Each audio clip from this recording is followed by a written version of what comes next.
Jacoby hissed, snatching Jocelyn's hand away as she reached for a low-hanging fruit. The ogre glared at her with his one good eye, the other lost in a nest of scar tissue.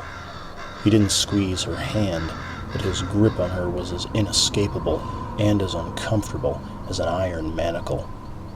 "What did I tell you?" he asked. "But it looks so—" Jocelyn started, her cat-like tail whipping back and forth behind her knees. "Repeat what I said to you," Jacoby said, "before I agreed to take you on this fool's errand." Jocelyn looked up at him, widening her eyes and letting them gleam. She even lowered her ears, trying to look contrite.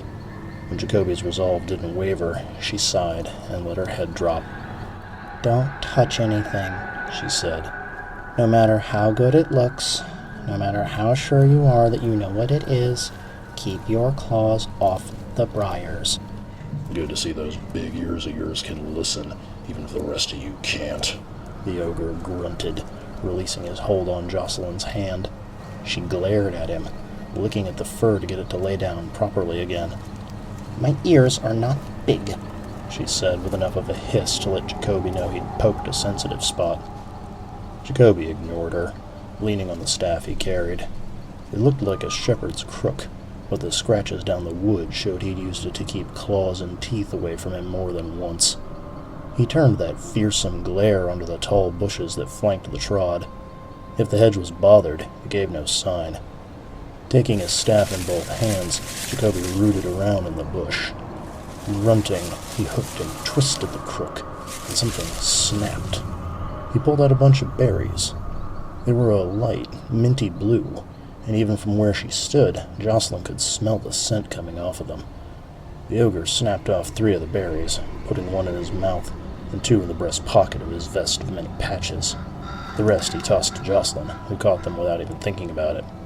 "Eat them slowly," Jacoby said, turning back the way they'd been going and setting off again. "Sweet nothings will give you a tummy ache if you pop them like grapes." Jocelyn had the bunch most of the way to her mouth, but she paused. Jacoby hadn't made a joke or cracked a smile since she'd met him. He took everything seriously, and the hedge most seriously of all. So she broke off a single berry and put it on her tongue as if it might explode. Then she bit into it and felt the impossible sweetness fill her mouth. Purring, savoring the flavor, she hurried to catch up with her guide before he left her behind.